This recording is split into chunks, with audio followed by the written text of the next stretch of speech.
Este programa contiene dramatizaciones de los oscuros sucesos acontecidos en la aldea de Salem en 1692. Todos los diálogos se han extraído de manera literal de los archivos históricos de la colonia de la Bahía de Massachusetts. Nueva Inglaterra, 1692. Un territorio hostil. Los puritanos consideraban Norteamérica territorio del demonio. Parece que el demonio está ahora entre nosotros. Un enemigo sobrenatural. A la hechicera no la dejarás con vida. Es un pasaje bíblico. He visto a la criatura chupar el dedo de otra bruja. ¿Qué? Acusar a alguien de brujería suponía asumir el control de la vida y la reputación de otro ser humano. ¿Es Salem presa de las brujas seguidoras de Satanás? ¿O de la locura? Un tribunal corrupto. Me dijeron que si confesaba, me perdonarían la vida. Un juez aficionado a la horca. Creía en lo que hacía el tribunal. ¿Cuál es su veredicto? Culpable. La verdadera historia de la caza de brujas de Salem. Perdona nuestras ofensas, como también nosotros perdonamos a los que nos ofenden. Caza de brujas.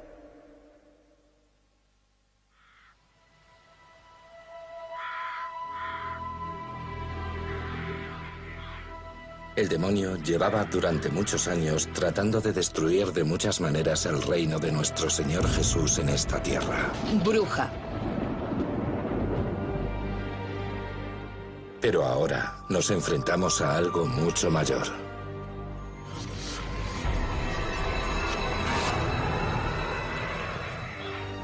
Octubre de 1692. Los habitantes de la colonia de la Bahía de Massachusetts creen ser víctimas de una conspiración orquestada por brujas. Se inicia una cacería con el fin de erradicar a las fuerzas del mal. En el pueblo de Salem se organizan juicios, se ejecutan a 20 personas y otras 100 son encarceladas acusadas de brujería. El demonio ha reclutado a un puñado de aterradoras y maliciosas criaturas para llevar a cabo esta horrible tarea.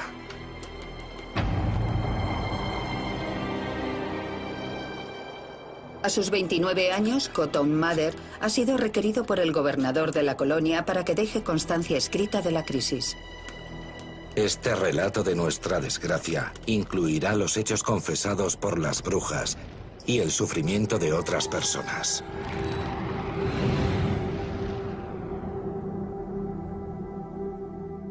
Esta crisis había dado comienzo 10 meses antes en una pequeña comunidad agrícola situada a unos 30 kilómetros al norte de Boston.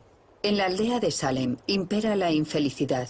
Furiosas facciones se enfrentan por las tierras, el dinero y la religión. La construcción de una nueva iglesia ha traído consigo un conflicto contractual sobre el salario del pastor. El reverendo Samuel Parris, de 39 años, es un empresario venido a menos que acaba de convertirse en pastor. Algunos hombres se ríen del pecado y hacen de él una diversión. Pero el Espíritu Santo nos dice que son imbéciles. El pecado es el vómito del demonio, el excremento del alma, el peor de todos los males, la escoria, un exceso de males. Parris reprende a sus feligreses con la esperanza de que la vergüenza les lleve a pagar su salario. No se imagina que está a punto de desencadenarse una caza de brujas por sucesos acontecidos en su propio hogar. Enero de 1692. El señor Samuel Parris, pastor de la iglesia de la aldea de Salem, tenía una hija de 9 años, Betty Parris, y una sobrina de 11, Abigail Williams, tristemente aquejadas de algún tipo de afección desconocida. Estas niñas sufrían mordiscos y pellizcos de origen invisible. Sus brazos, cuello y espalda se retorcían de un lado para otro, como si fuese imposible que lo hicieran por sí mismas. A veces eran incapaces de comer y otras no podían dormir o hablar. Así que se llamó al doctor, que era lo que se solía hacer. Sin embargo, si el doctor no comprendía qué sucedía, que era lo habitual, el diagnóstico era brujería.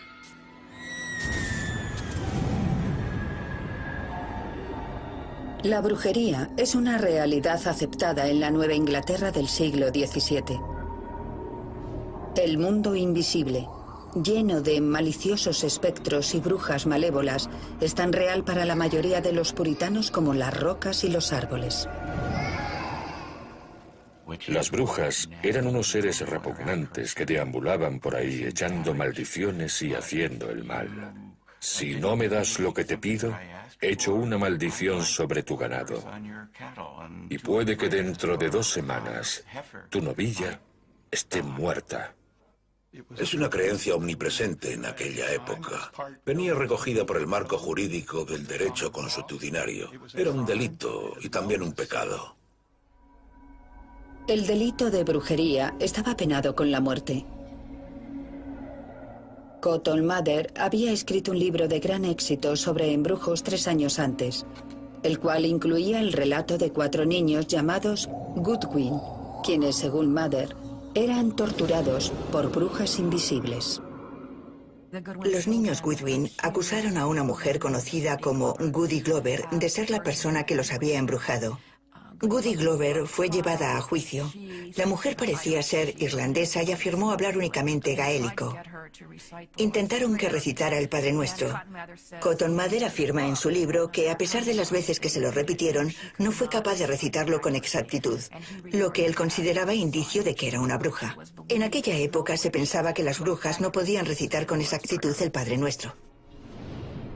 Goody Glover fue ahorcada en Boston el 16 de noviembre de 1688, acusada de brujería. La brujería tiene sus orígenes en la magia popular.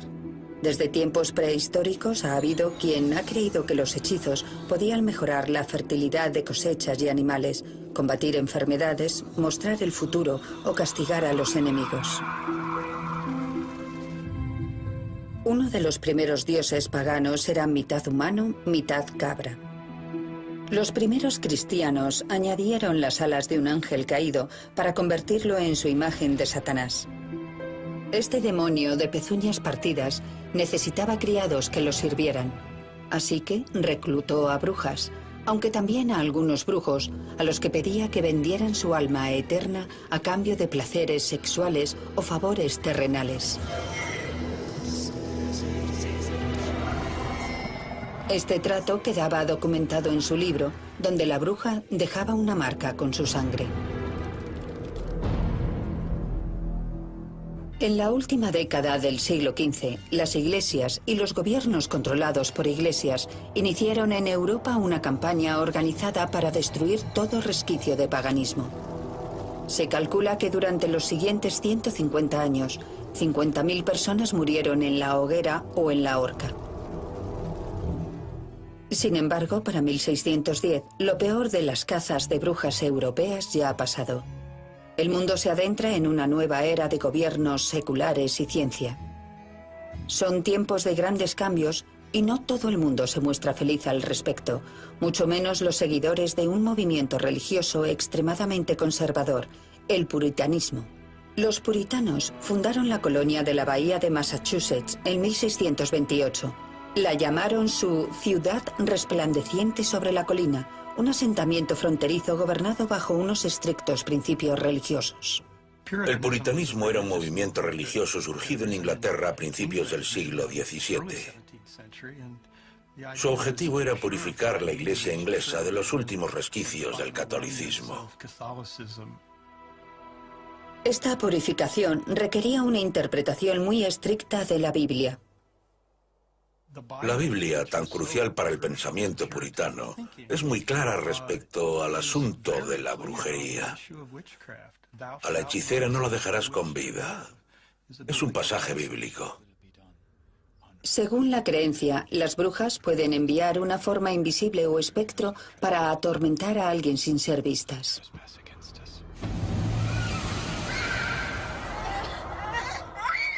Betty y Abigail se comportan como si fuesen golpeadas por fuerzas invisibles. Pero si las jóvenes están embrujadas, ¿quién las está embrujando? La cacería está a punto de comenzar.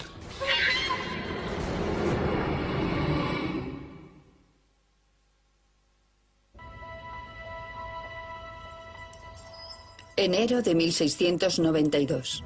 Algo perturba la aldea de Salem. La hija y la sobrina del pastor hacen gala de un extraño comportamiento. El doctor de la aldea afirma que las niñas están embrujadas. ¿Pero por quién? Un vecino propone un método popular para dar con la bruja. La esclava de Parris, Tituba, sigue las instrucciones del vecino.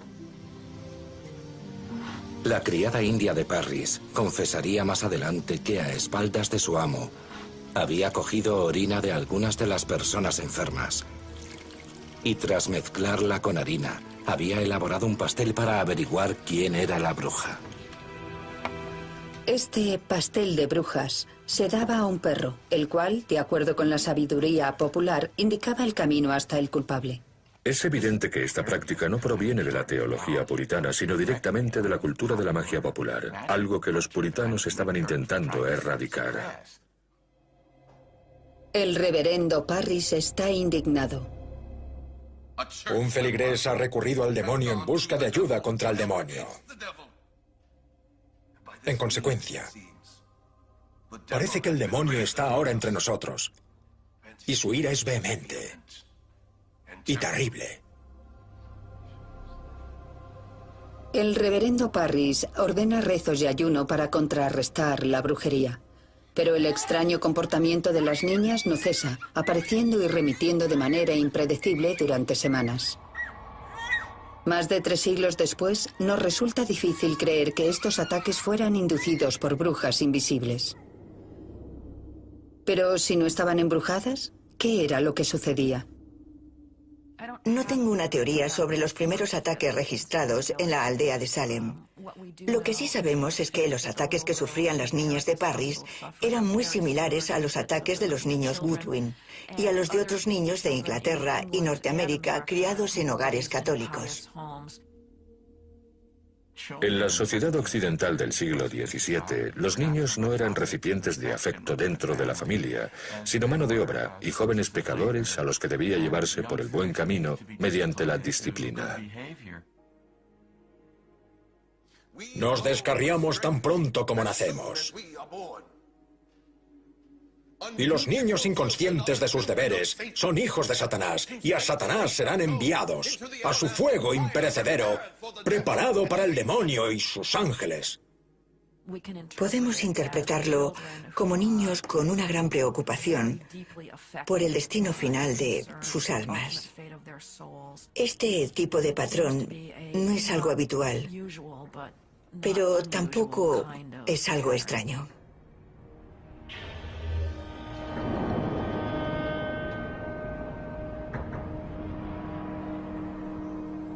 Sin embargo, no todo el mundo está de acuerdo con esta explicación. Hay quien cree que el causante de los ataques de las niñas es un veneno. Hay una teoría según la cual el envenenamiento registrado en Salem se debe básicamente a centeno contaminado, el cual provocaba alucinaciones y todo tipo de síntomas físicos. El cornezuelo es un tipo de hongo que crece en el centeno. Se sabe que las personas que consumen pan con este hongo experimentan disfunciones nerviosas. Los afectados se retuercen de dolor. En algunos casos, este dolor viene acompañado de alucinaciones. De hecho, el LSD es un derivado del cornezuelo. Sin embargo, la teoría del envenenamiento por cornezuelo ha sido rebatida por científicos, entre otros. Algunos de ellos deberían haber muerto por esta causa. Y el hecho de que en un momento dado se comporten con total normalidad, o al menos tengan un aspecto físico completamente normal, sin síntoma alguno, y al poco tiempo comiencen a tener ataques, no concuerda con los síntomas del ergotismo o convulsivo. Las niñas enfermas de Salem sufren los ataques al unísono. en momentos convenientes, como cuando acude gente a verlas. Este hecho ha llevado a muchos a creer que simplemente los fingían. Pero si las chicas están haciendo teatro, se trata de un juego mortal, ya que ellas mismas podrían ser acusadas de brujería y morir en la horca. Es posible imaginar que, con tan solo un giro de los acontecimientos, las acusaciones de brujería se volvieran en contra de las propias niñas.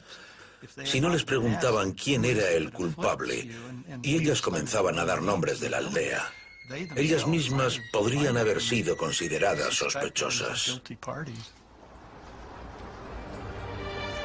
Presionadas por el reverendo Parris para que identifiquen a la bruja cuyo espectro las está atacando, Betty Parris y Abigail Williams señalan a una cabeza de turco obvia, Tituba. Los documentos la describen a ella y a su marido como esclavos indios originarios de Barbados. Ella tiene la piel oscura, al igual que los enemigos mortales de los puritanos, los Wabanakis. A medida que la colonia puritana originaria se extendía hacia el norte, los ingleses comenzaron a invadir territorio Wabanaki. Por supuesto, en Norteamérica encontraron indígenas, a quienes consideraban adoradores del demonio. También pensaban que los indígenas americanos no tenían realmente derecho a las tierras, porque no las cultivaban. Y, por lo tanto, cualquiera era libre de apoderarse de ellas. Sin embargo, para los indios, los puritanos son intrusos. Para empeorar las cosas, cuando un grupo de Wabanakis acude a un poblado para comerciar, la milicia los captura y los vende como esclavos. Eran en su mayoría mujeres y niños, como cabría esperar. Esto encolerizó a los Wabanakis. Estaban furiosos por la traición que había llevado a la captura de tantos miembros de su pueblo. A partir de 1675, las tribus Wabanakis comienzan a lanzar una serie de ataques contra los ingleses. 16 años antes de la caza de brujas de Salem, en la frontera de Maine. Buenas noches, Mercy. Buenas noches. Esta niña, Mercy Louise, desempeñará un papel fundamental en los juicios a brujas de Salem. A los 3 años de edad vive en el pueblo de Falmouth, Maine.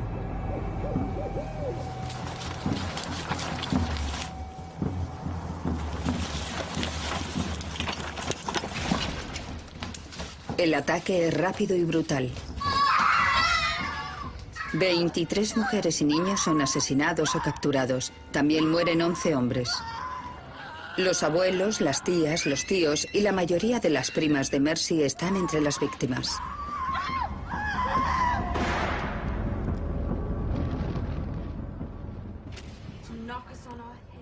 Años después de sobrevivir a esta masacre perpetrada por los indios en Maine, Mercy Louise tiene 18 años y vive trabajando como criada en la aldea de Salem.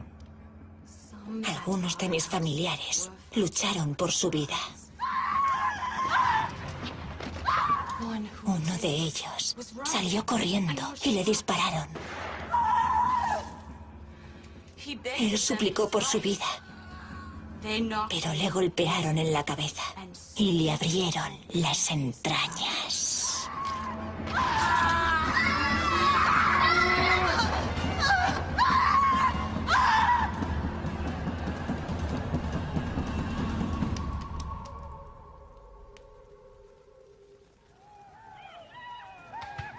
La tregua de 10 años con los indios llega a su fin.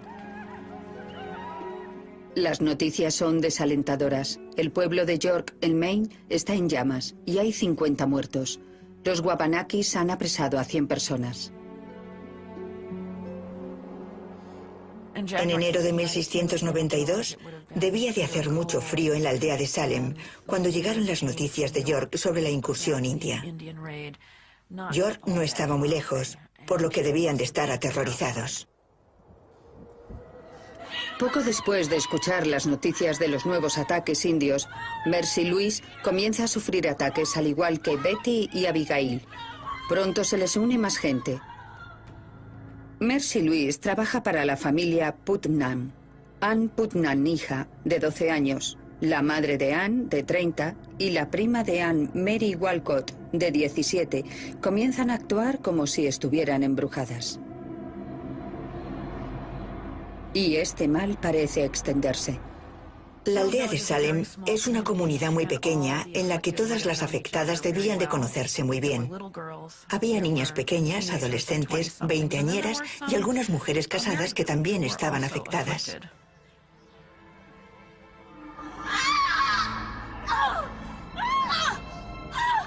Al preguntarles quién las está embrujando, varias de las nuevas afectadas vuelven a acusar a la esclava de color del pastor, Tituba. Dado que las acusaciones de las niñas no pueden utilizarse como pruebas en un tribunal, estas nuevas acusaciones de testigos adultos resultan cruciales. ¡Bruja! Expulsaré al diablo de tu cuerpo a golpes. Ahora es posible procesar a Tituba. Acaba de ponerse en marcha una terrible maquinaria que llevará a la tumba a 20 personas.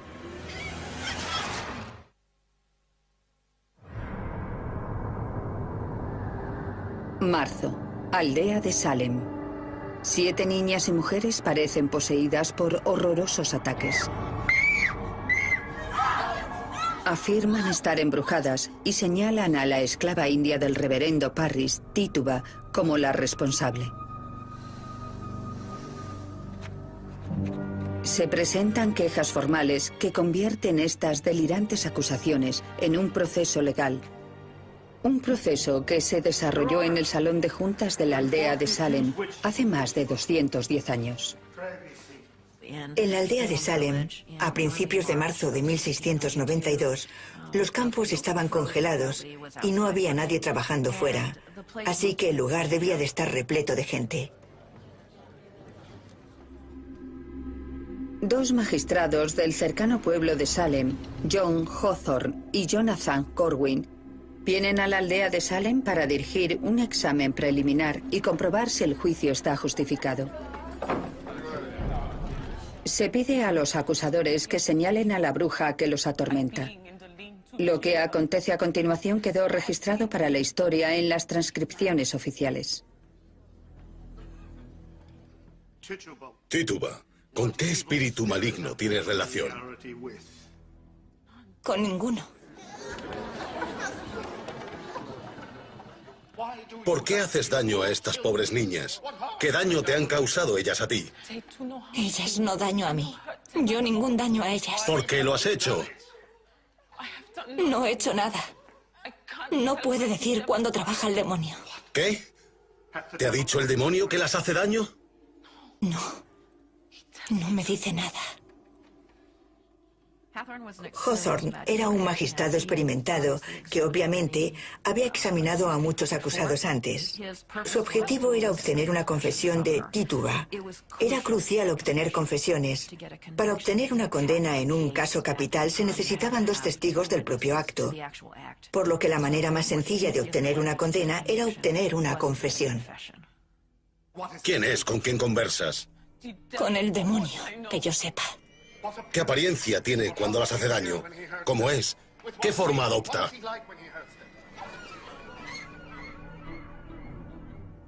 Tituba es una persona cuya vida ha sido la de una esclava. Ya la han golpeado antes y puede que piense que esta vez la golpeen aún más. De ahí que cuente lo que cuenta. Ayer, yo estar en el cobertizo y ver una cosa, como un hombre, que me dijo que le sirviera. Y yo le dije no, no haría esa cosa. ¿Con qué ropaje se te apareció? A veces, ropas negras. Es un hombre alto, de pelo oscuro, creo. ¿En qué otras formas, además de hombre, se te aparece?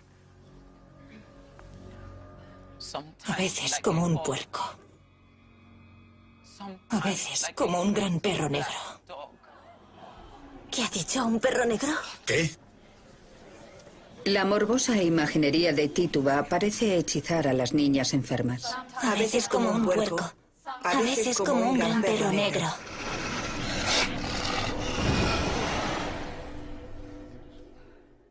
Yo ver un pájaro amarillo. Chupar el dedo de otra bruja. Yo ver un pájaro amarillo. Chupar el dedo de otra bruja.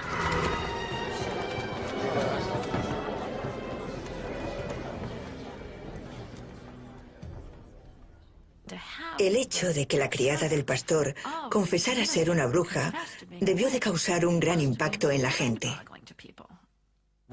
Lo realmente importante desde un punto de vista jurídico es que Tituba ha proporcionado una confesión. Eso es lo único que importa.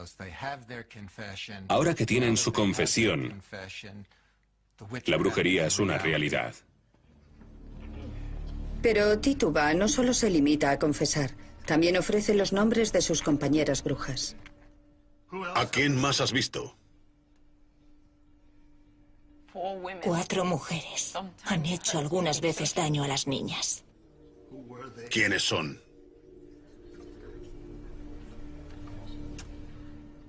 Goody Osborne y Sarah Good y alguien a quien no reconocí y un hombre alto. Una de las cosas interesantes que dijo Tituba es que había visto el libro del diablo con todas estas otras firmas, por lo que los miembros de la comunidad comprendieron que tenían que buscar más brujas. Este es solo un examen, no un juicio. Los magistrados Hawthorne y Corwin no poseen autoridad legal para condenar ni dictar sentencias. Sin embargo, sí tienen potestad para detener a sospechosos. Tituba es encarcelada, junto con otras 2 brujas, Sarah Good, una mendiga con mal carácter, y Goody Osborne, una mujer de supuesta vida alegre. Ambas niegan con vehemencia que sean brujas. Pero Tituba ha mencionado a más brujas y magos, 9 en total. Lo que significa que otros 7 continúan sueltos por la aldea. La cacería comienza. Martha Corey, de unos 60 años de edad, es una respetable feligresa casada con Giles Corey, un próspero granjero, aunque algo discutidor e inculto. Las 3 primeras mujeres acusadas eran, de un modo u otro, marginadas de la aldea. Un patrón bastante habitual en los incidentes y acusaciones de brujería. Martha Corey era una feligresa practicante hecha y derecha de la iglesia de Salem. Si Martha Corey era una bruja, cualquiera podía serlo.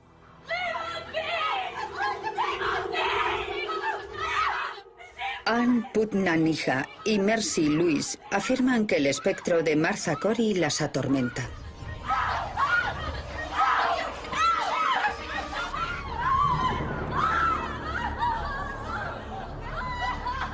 ¡Está aquí! ¡A mi lado! Te encuentras ahora en manos de la autoridad. Dime por qué causas daño a estas personas. No soy yo. ¿Entonces quién? Por favor, permítame que vaya a rezar. Deseo ir a rezar. Permítamelo. No te hemos hecho buscar para que reces. Hemos venido a aterrorizar a los malhechores. Dime por qué haces daño a estas niñas. Soy inocente. Nunca desde que nací he tenido nada que ver con la brujería. Soy una mujer del Señor. ¿Acaso no ves cómo se quejan de ti? Señor, abre los ojos a los magistrados y pastores. Señor, muestra tu poder para descubrir al culpable. Dinos quién causa daño a estas niñas. No lo sé. ¡Llevaosla de aquí!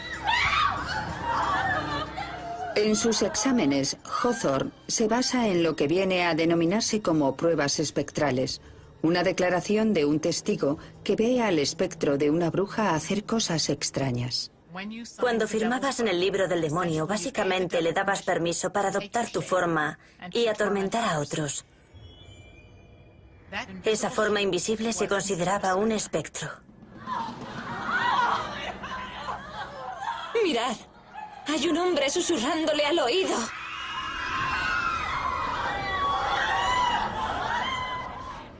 ¿Qué te ha dicho? No debemos creer lo que dicen estas niñas. ¿No puedes trastornadas. decirme qué te ha susurrado ese hombre? Yo no he visto a nadie. ¿No le has escuchado? No.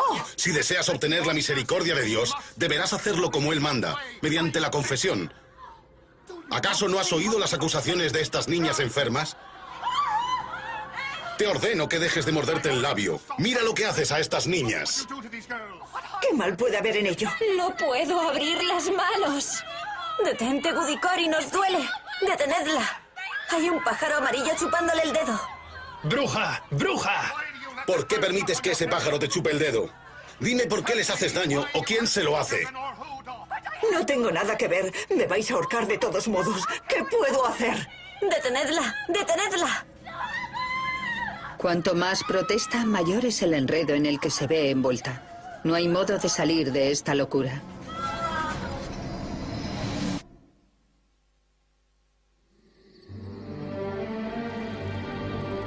Estos son tiempos oscuros, pues los poderes de la oscuridad se ciernen sobre nosotros.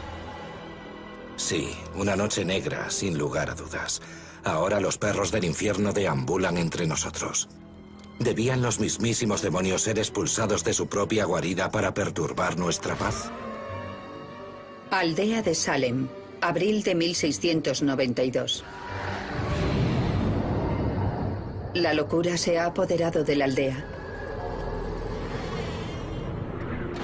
Cualquier cosa extraña se considera como un indicio de brujería.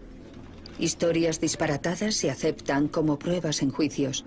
Cualquiera puede ser un brujo o una bruja.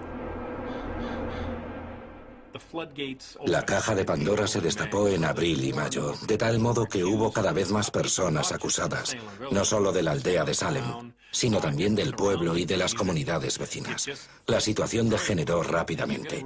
Uno tiene la sensación de que no tardó en cundir el pánico. A finales de abril, ya hay 6 mujeres más acusadas de brujería, con lo que el total de personas encarceladas se elevaba a 10. Salem tenía una cárcel bastante primaria. Se suponía que era un lugar para aquellos que estaban a la espera de ir a juicio, no un lugar al que enviar a personas durante meses. La cárcel de madera es un congelador en invierno y un horno en verano. El urinario era básicamente una especie de olla situada junto a una de las paredes. Teniendo en cuenta la gente que había y que no se cambiaba la olla con mucha frecuencia, debió de resultarles especialmente traumático. Si una persona era una bruja, a menudo se daba por supuesto que su familia también podía serlo. Una de las primeras en ser acusadas, Sarah Good, es encarcelada junto con su hija de 4 años, Dorcas. Tras 8 meses en estas condiciones, la pequeña acabaría perdiendo la cabeza. Cualquier persona acusada de brujería es culpable hasta que se demuestre lo contrario. Aún no se ha condenado a nadie, pero sus vidas ya se han arruinado. Acusar a alguien de brujería suponía en realidad asumir el control de la vida y la reputación de otro ser humano de la aldea.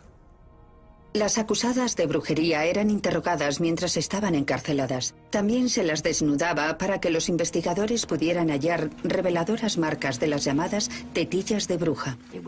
La creencia era que el diablo se comunicaba con sus brujas a través de animales que vivían en sus casas. Pequeñas criaturas como ratones o pájaros que a veces chupaban una tetilla de la bruja y dejaban una marca. Por si fuera poco, las acusadas debían pagarse su propia habitación y comida mientras estaban en prisión.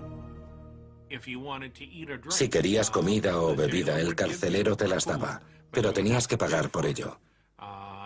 Y si querías buena paja o ropa de cama limpia cada semana, también tenías que pagar por ello.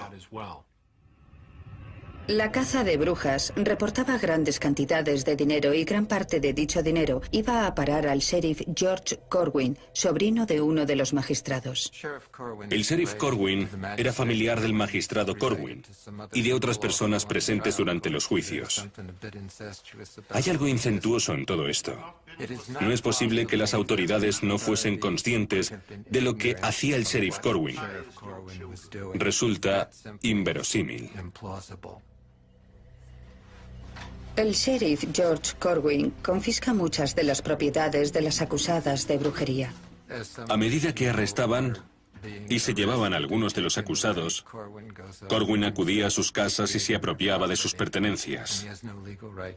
No tenía derecho alguno a hacerlo, pero Corwin se llevaba todo lo que podía. Puede que los Corwin fomentaran la caza de brujas para llenar sus propios bolsillos. Quizás otros utilizaran las acusaciones de brujería para saldar cuentas pendientes.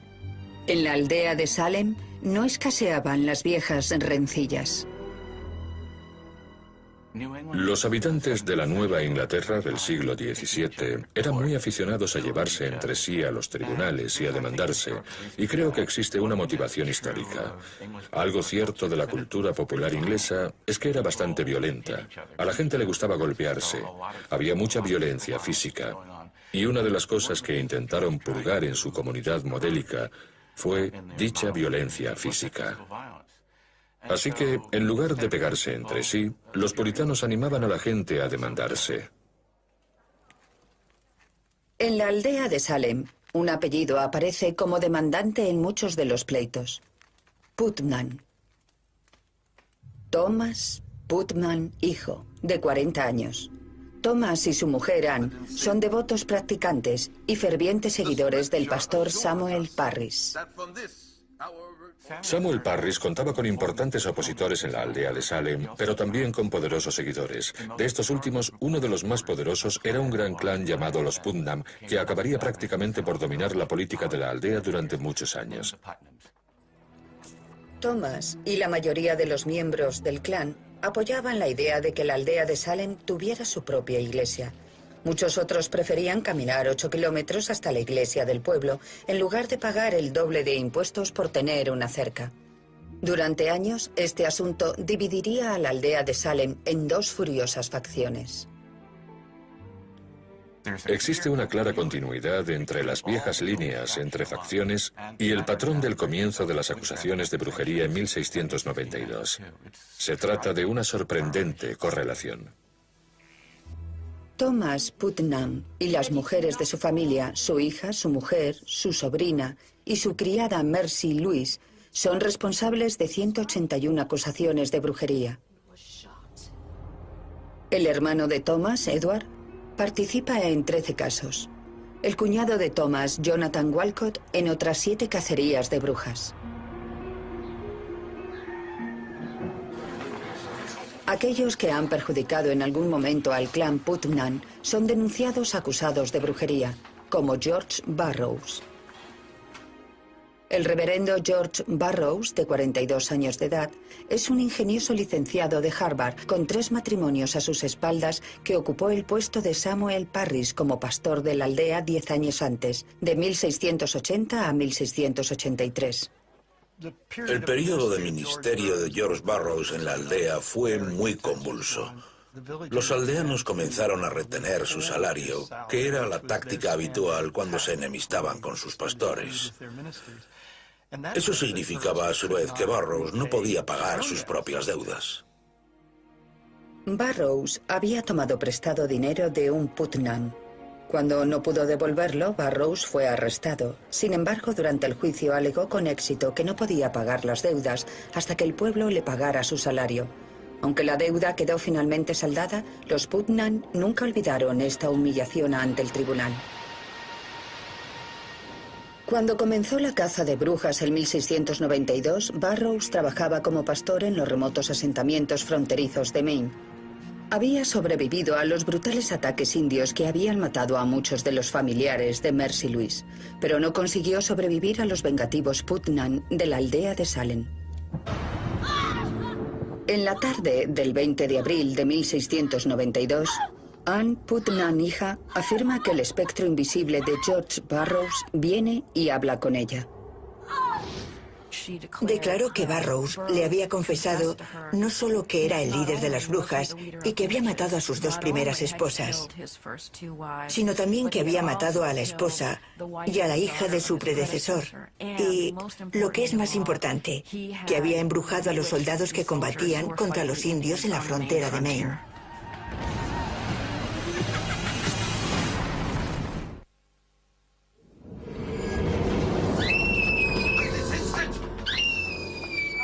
Han pasado 5 meses desde que las primeras chicas comenzaran a sufrir ataques en la aldea de Salem. Ahora, en mayo de 1692, la cacería de las brujas que provocan los ataques está a punto de convertirse en una crisis que se extenderá a toda la colonia de la bahía de Massachusetts. ¿Ha bautizado a sus hijos? George Burroughs ha sido traído hasta la aldea de Salem desde Maine. Durante el interrogatorio preliminar, el reverendo Burroughs hace gala de una actitud insolentemente relajada hacia el ritual religioso. ¿Cuándo participó por última vez en la Eucaristía?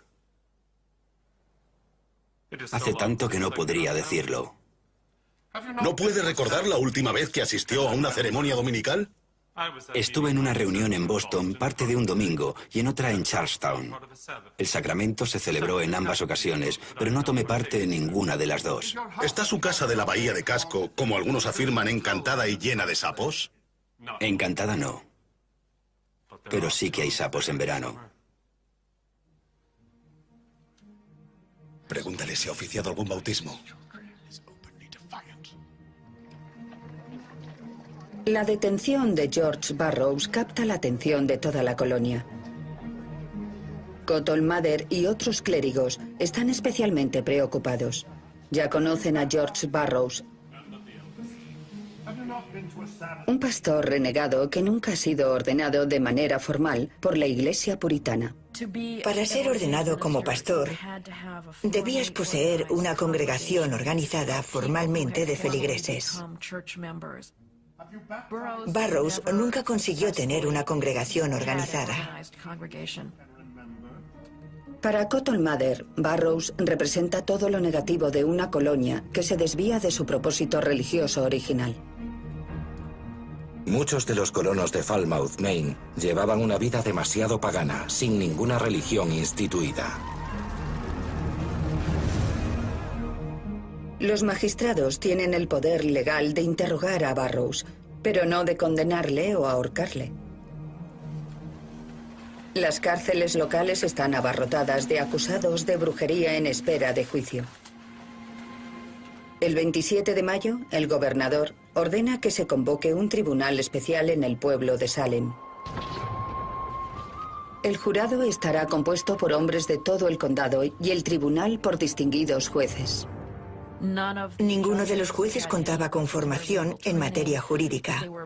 Unos eran comerciantes y otros líderes de la colonia. El presidente del tribunal, William Stoughton, es también lugarteniente del gobernador de la colonia. Es un puritano con fama de estricto y dogmático. Este tribunal especial se diferenciaba de los tribunales actuales en que el acusado no tenía derecho a un abogado. No había abogados de la defensa en el derecho inglés del siglo XVII. Las acusadas de brujería deben defenderse por sí mismas, una tarea compleja al hacer frente a las pruebas espectrales. El primer caso visto por el tribunal oficial es el de Bridget Bishop, de unos 50 años de edad. 12 años antes ya había sido juzgada por brujería y declarada inocente.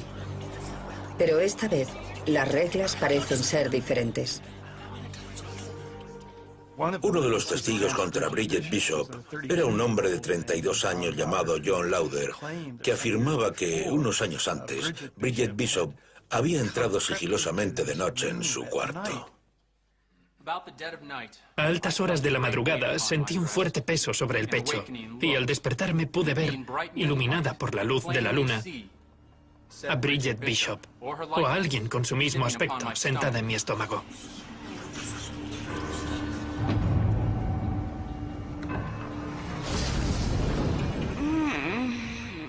Por supuesto, no se trataba literalmente de Bridget Bishop, sino del espectro de Bridget Bishop.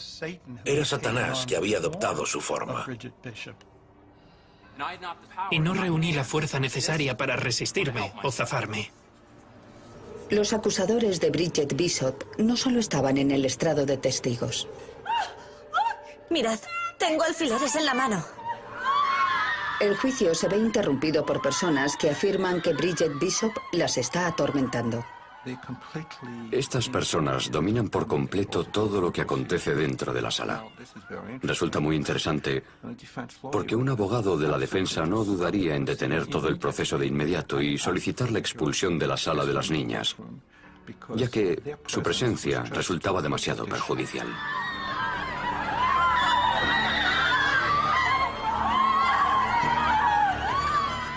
Pero en 1692 no hay abogados defensores que puedan protestar.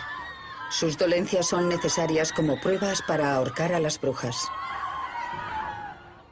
O bien alguien le clavó los alfileres, o bien se los clavó ella misma.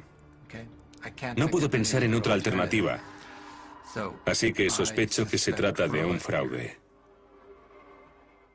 Los alfileres son un fraude, pero eso no significa que debamos desechar todo lo demás por ser un fraude. En psiquiatría, si alguien hace algo de manera involuntaria, no se trata realmente de fraude. Hoy en día, los psicólogos saben que existen casos de fraude involuntario, comportamientos estrambóticos y deshonestos más allá del control de cualquier persona. En aquellos tiempos se consideraba brujería. En el siglo XXI se denomina trastorno psicógeno masivo. Diferentes etiquetas, mismo comportamiento. Atrapadas en una ola de hipocondría masiva, las enfermas de Salem comienzan a imitar los síntomas que ven en las demás. Estas chicas se dejaron llevar. Existía esta idea de destacar por encima de las demás, por lo que la dolencia se extendió y todos querían ser el centro de atención. ¿Cuál es su veredicto?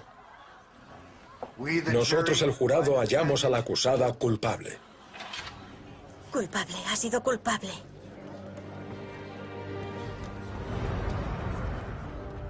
El 2 de junio de 1692, el juez William Stoughton dicta la primera sentencia de muerte de los juicios. Habiendo sido hallada culpable de los delitos y los actos de brujería de los que fue acusada, y habiéndose dictado sentencia de muerte en este sentido en su contra, tal y como ordena la ley, Sus Majestades, los Reyes Guillermo y María, ordenan este viernes, 10º día del presente mes de junio, el traslado de la mencionada Bridget Bishop de la cárcel de Sus Majestades en Salem al lugar de ejecución, donde se la colgará por el cuello hasta que fallezca.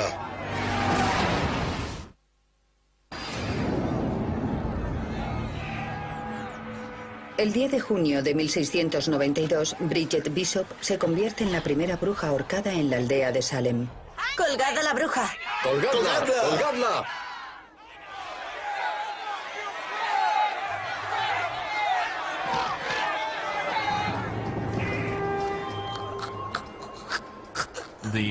Al quitarle la escalera, la condenada se balancea de un lado a otro, por lo que no se le rompe el cuello, sino que muere ahogada lentamente en función del peso.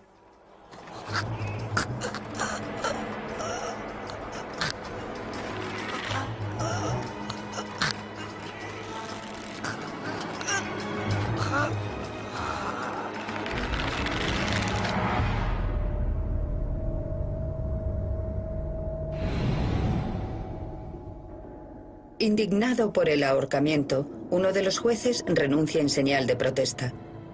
Los juicios a brujas prosiguen sin interrupción. 19 de julio, aldea de Salem. 5 mujeres más son ejecutadas. Rebecca Ners y Sarah Wood, habitantes de la aldea, y 3 más de pueblos vecinos.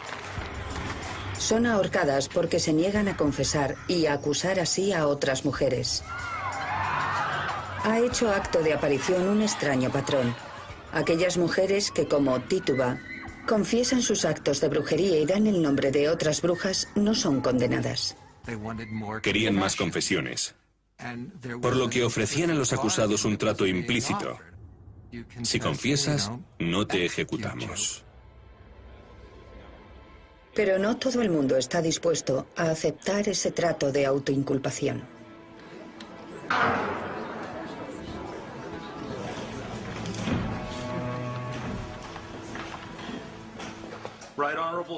Distinguidas señorías, traigo ante ustedes al acusado de brujería, el pastor George Burroughs. En la causa contra George Burroughs contamos con una descripción bastante detallada que Cotton Mather incluyó en Maravillas del Mundo Invisible. Su relato nos narra más o menos lo que aconteció. Se escucharon los testimonios de varias personas que acusaron al espectro de George Burroughs de estar implicado en su sufrimiento. Son muchos los que viajan desde Boston hasta Salem para presenciar el juicio. La familia Putnam se sienta en las primeras filas. Su sirvienta, Mercy Louise, es la primera en testificar. Mercy describe un encuentro con el espectro de George Burroughs. Me dijo que el demonio era su sirviente y me torturó de la manera más atroz, como si quisiera sacudirme hasta hacerme pedazos. Me amenazó con matarme si no escribía en su libro. De niña, Mercy Louise había presenciado un ataque indio en Falmouth, Maine. Un ataque en el que murieron muchos de sus familiares cercanos. Más tarde trabajó como sirvienta del reverendo Burroughs. El reverendo es descrito como una persona de piel oscura. Muchos se preguntan cómo pudo escapar indemne, no a una, sino a varias incursiones indias. Abigail Williams lo llama el pequeño pastor negro, como un indio. Este es uno de los comentarios que Cotton Mather realiza en su informe. Esto es, que varios de los aquejados y otras personas ven al demonio en la forma de un indio. La prodigiosa guerra librada por los espíritus del mundo invisible contra las gentes de Nueva Inglaterra el año 1692 podría tener su origen en los indios, cuyos jefes tienen fama de haber conversado con demonios.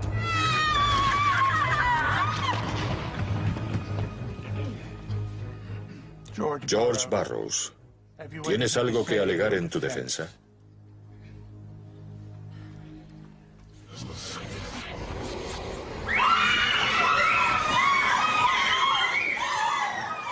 ¡Basta! ¡Basta! Es un espectro. El tribunal está repleto de testigos contra Burroughs. George Burroughs fue acusado por 8 de las brujas confesas de ser el director de algunos de sus encuentros con el demonio y de contar con la promesa de Satanás de ser un rey en su reino. Si tenemos en cuenta el estatus de un pastor en la cultura puritana, el identificar a un pastor como el líder de una conspiración demoníaca tuvo que ser un hecho terrible para las gentes de la época. Tuvo que ser toda una conmoción para Cotton Mather. Tuvo que resultarle prácticamente increíble. Burroughs proclama su inocencia. Incluso va un paso más allá.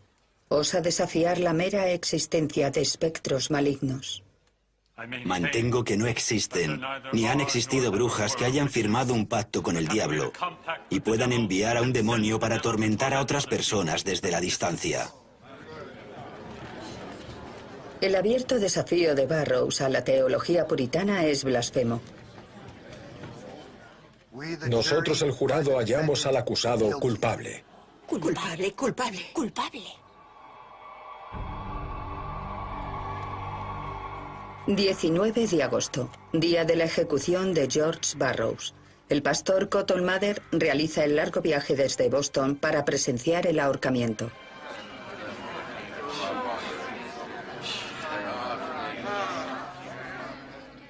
Padre nuestro que estás en los cielos, santificado sea tu nombre, venga a nosotros tu reino.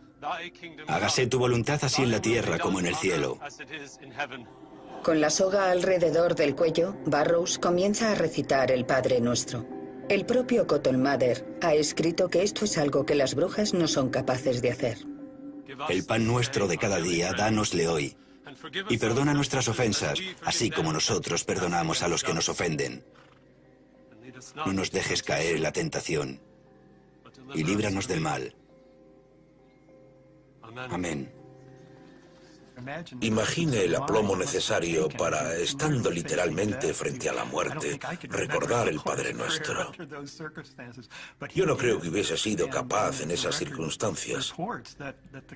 Y los registros indican que la multitud prácticamente avanzó en tropel para evitar el ahorcamiento. Ha recitado el Padre Nuestro. Escuchadme. Recordad que George Burroughs no ha sido ordenado como pastor. El demonio se transforma a menudo en un ángel de luz. Cotton Mather, que había venido desde Boston para presenciar el acontecimiento, silenció a la muchedumbre y les garantizó que este hombre era culpable de las acusaciones vertidas contra él. El ahorcamiento era justo. Y así es como se desarrollaron los acontecimientos.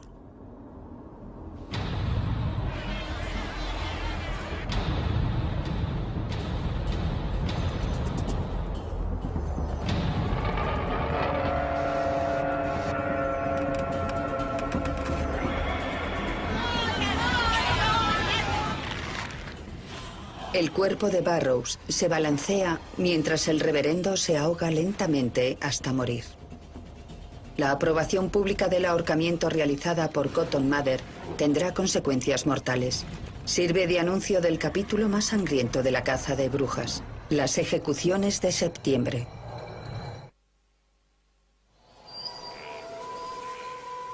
Septiembre de 1692. Último y más sangriento capítulo de los juicios de brujas de Salem.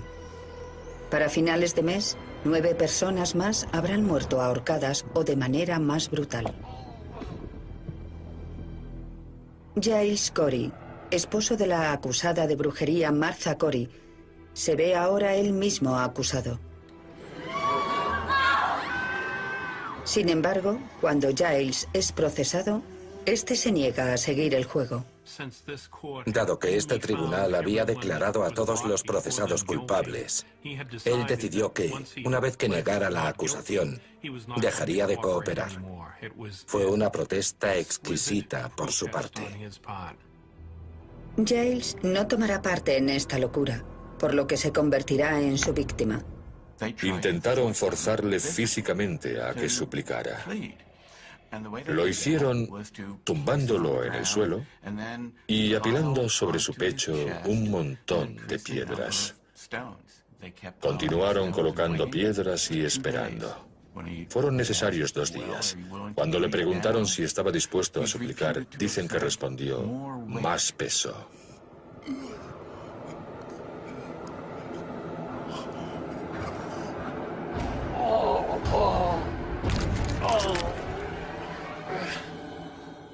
Acabó muriendo. Un final terrible. Pero nunca le llegaron a acusar de brujería. La mujer de Giles Corey, Martha Corey, también se niega a confesar los actos de brujería y es ahorcada 3 días más tarde, el 22 de septiembre de 1692, junto con otras 7 personas que se niegan a confesar un delito que no han cometido o a acusar a sus vecinos con tal de salvarse. Son mártires, miembros de una creciente resistencia a la caza de brujas. Había gente que llevaba esperando mucho tiempo para intervenir abiertamente y demandar el cese de los juicios. Esta gente tuvo que aguardar el momento oportuno, porque si actuaban antes de tiempo, se exponían a ser ellos mismos acusados y ejecutados. Sin embargo, creo que para mediados de septiembre habían alcanzado el punto de ahora o nunca. A medida que más y más gente comenzó a plantear dudas acerca del tribunal, el debate adquirió más y más fuerza, especialmente en Boston. Un adinerado comerciante de Boston, Thomas Brattle, es uno de los que comienzan a criticar abiertamente los métodos del juez. Con respecto al hecho de que confiesen actos de brujería, he de indicar que a menudo se contradicen. Incluso los propios jueces les han descubierto mintiendo categóricamente. Sin embargo, en esos casos, los jueces justifican a los confesores afirmando que el diablo les roba la memoria. Algunos confesores que han señalado a otros como brujas a cambio de su propia vida comienzan a tener remordimientos. Margaret Jacobs es una bruja confesa de 17 años de edad cuyas acusaciones contribuyeron al ahorcamiento del pastor George Burroughs y de su propio abuelo, George Jacobs, de 80 años. El día posterior a la ejecución de su abuelo, Margaret Jacobs dicta una carta a los jueces. Lo que dije en contra de mi abuelo y del señor Burroughs era absolutamente falso. Me dijeron que si no confesaba, me encerrarían en una mazmorra y me ahorcarían. Pero que si confesaba, me perdonarían la vida. Se sentía responsable de lo ocurrido y pensaba que preferiría morir a seguir con ese juego de fingir al que se dedicaba el resto. Margaret Jacobs no es la única en retractarse de su confesión. Pronto los jueces no tienen otra opción. Comienzan a juzgar incluso a aquellos que han cooperado. Como es lógico, la gente deja de confesar. Las acusaciones disparatadas cesan. El mismísimo padre de Cotton Mather, Increase Mather, redacta una poderosa súplica al tribunal. La idea central del documento era emitir advertencias sobre los peligros de las acusaciones deshonestas y queda resumida en la siguiente frase. Es mejor perdonar a 10 personas acusadas de brujería que muera una sola persona inocente. A finales de octubre, el gobernador disolvió el tribunal. Cuando se reanudaron los juicios en tribunales ordinarios, las pruebas espectrales ya no estaban permitidas. Sin embargo, debían celebrarse más juicios, porque seguía habiendo mucha gente en la cárcel. Estas personas no podían ser liberadas sin más, sino que tenían que ser procesadas. De hecho, se condenó a 3 personas más, pero el gobernador las indultó. Cuando el juez Stoughton, que había presidido los juicios de brujas de Salem, se entera de que el gobernador ha indultado a las últimas 3 brujas, monta en cólera. El reino de Satanás ha conseguido avanzar. Que el Señor se apiade de este país. William Stoughton era un auténtico creyente. Creía en lo que hacía el tribunal y en lo que él mismo hacía. Él era así. Pasarían otros 3 meses antes de que fueran liberadas las 49 personas restantes acusadas de brujería. 3 ya habían muerto en prisión mientras aguardaban su libertad. La puesta en libertad de Margaret Jacobs se retrasa porque no tiene dinero para abonar la tasa de prisiones. Tituba había sido la primera persona acusada. 1 año después de su detención es puesta en libertad y entregada a un nuevo amo, ya que el reverendo Samuel Parris se niega a pagar los gastos penitenciarios. 1697. Uno de los jueces, Samuel Sewell, solicita el perdón público y reza para que Dios evite que sus pecados del pasado dañen aún más al país. 1703. El Tribunal General de la Colonia de la Bahía de Massachusetts rechaza gran parte de las pruebas utilizadas en los juicios a brujas. 1706. A la edad de 24 años, Ann Putnam, hija, presenta una disculpa formal a su iglesia y a las familias de quienes ayudó a ejecutar. No lo hice movida por la ira, la malicia o el rencor hacia persona alguna, sino por pura ignorancia, engañada por Satanás. 1711. La colonia comienza a abonar compensaciones monetarias a las familias de los acusados. Sin embargo, el sheriff George Corwin nunca devolvería las propiedades que confiscó de manera ilícita. Hathorne continúa viviendo en Salem hasta su muerte el 10 de mayo de 1717 a los 76 años de edad. Nunca se disculparía. Después de 1692 ya no se celebraron más juicios por brujería. La gente no dejó de creer en las brujas de la noche a la mañana, pero el sistema jurídico dejó de ocuparse de las acusaciones de brujería.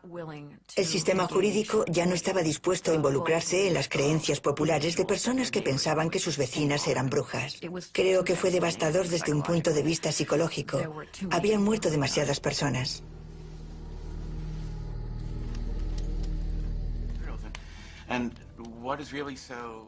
Más de 3 siglos después, en el hogar de una de las víctimas de la caza de brujas, un grupo de historiadores debaten acerca de la importancia del suceso. Por supuesto, esto tuvo lugar justo antes de iniciarse la revolución científica y la ilustración, en el sentido de que un mundo en el que la gente está rodeada de espíritus invisibles es un mundo anterior a esta época. Cierto, pero incluso en nuestro mundo ilustrado hay mucha gente que tiene experiencias con ovnis. Creo que esta teoría del progreso no es del todo lineal. Cabe suponer que ahora estaríamos mejor informados. Supongo que, de algún modo, si hubiésemos estado allí, lo habríamos detenido de inmediato. Habríamos acabado con todo eso. Habríamos sabido que no había espectros. Les habríamos dicho cómo gestionarlo y habría funcionado. Y sin embargo queda bastante claro que, en aquella época, hombres de inteligencia y buena voluntad fueron llevados al engaño. Fue a todas luces una secuencia de sucesos aterradora y a su vez muy difícil de interpretar y pasar por alto. Si pudiésemos avanzar algo más en este sentido. En el periodo que siguió a la caza de brujas, Cotton Mather lamentó la pérdida de vidas inocentes. Pero ¿quién era el culpable? ¿Satanás? ¿O los propios puritanos? No llevamos todos, las víctimas por un lado y los acusados por el otro, las cosas hasta tales extremos de pasión, que el diablo fue bendecido como un cómodo hogar entre nosotros? Cabe la posibilidad de que nuestra ira haya influido no en poca medida a que el demonio se haya instalado entre nosotros.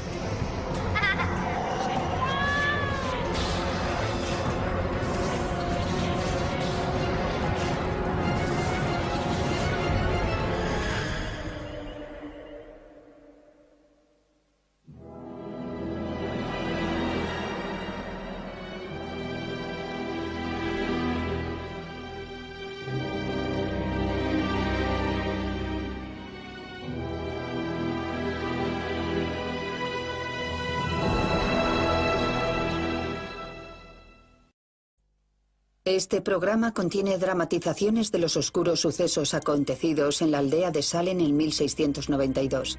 Todos los diálogos se han extraído de manera literal de los archivos históricos de la colonia de la Bahía de Massachusetts.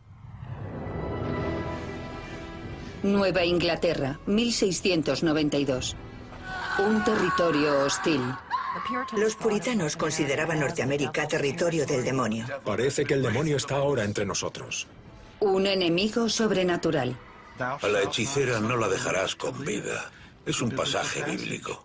He visto a la criatura chupar el dedo de otra bruja. ¿Qué?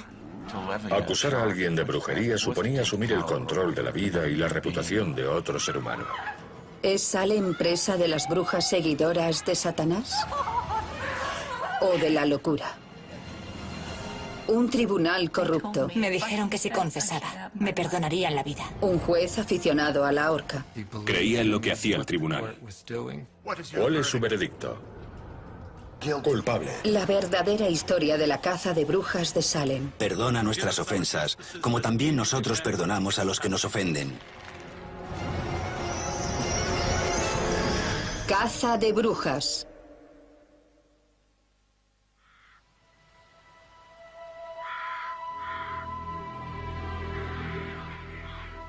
El demonio llevaba durante muchos años tratando de destruir de muchas maneras el reino de nuestro Señor. Así que se llamó al doctor, que era lo que se solía hacer. Sin embargo, si el doctor no comprendía qué sucedía, que era lo habitual, el diagnóstico era brujería.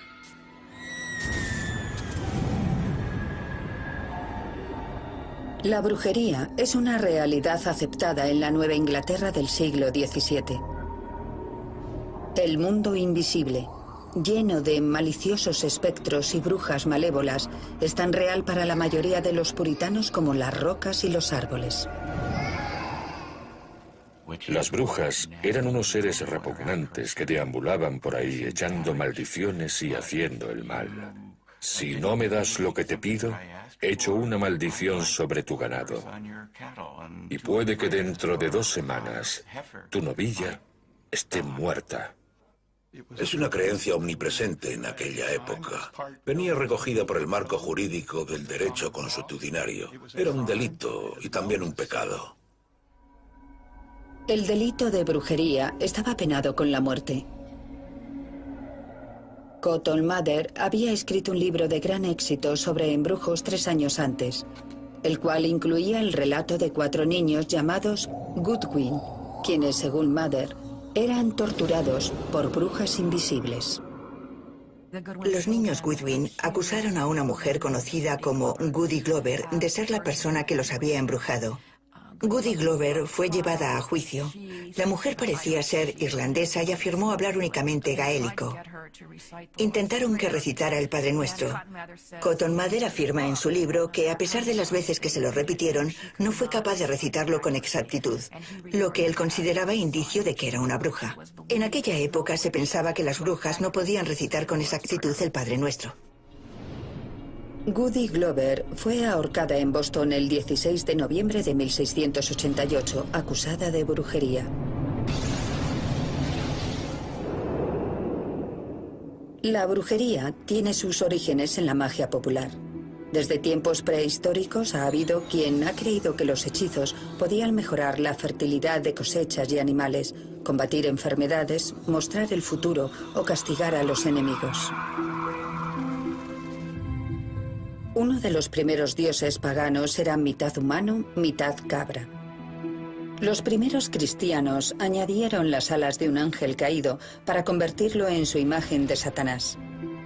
Este demonio de pezuñas partidas necesitaba criados que lo sirvieran, así que reclutó a brujas, aunque también a algunos brujos, a los que pedía que vendieran su alma eterna a cambio de placeres sexuales o favores terrenales.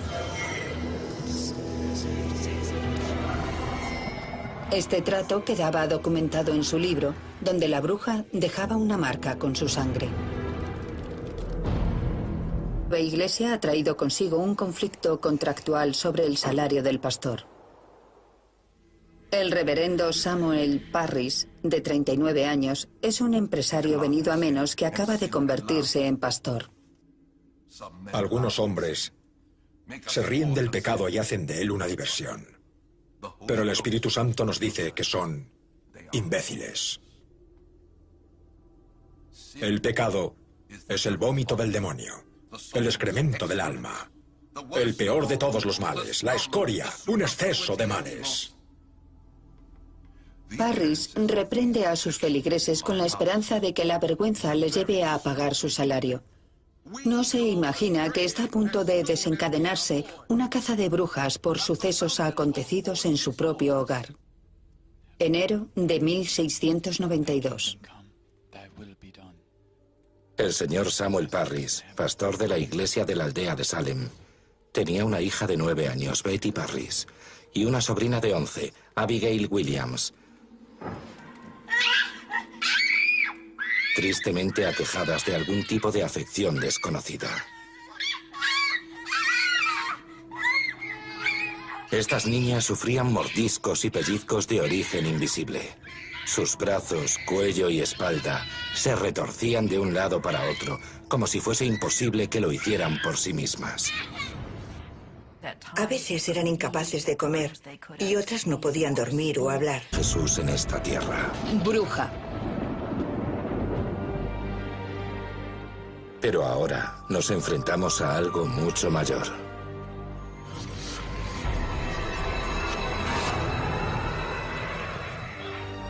Octubre de 1692.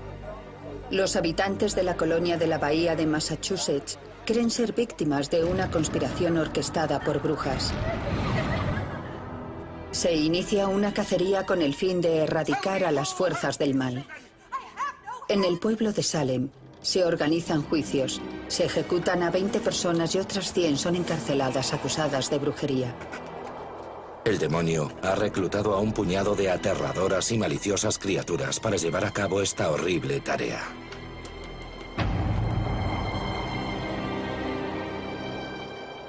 A sus 29 años, Cotton Mather ha sido requerido por el gobernador de la colonia para que deje constancia escrita de la crisis. Este relato de nuestra desgracia incluirá los hechos confesados por las brujas y el sufrimiento de otras personas.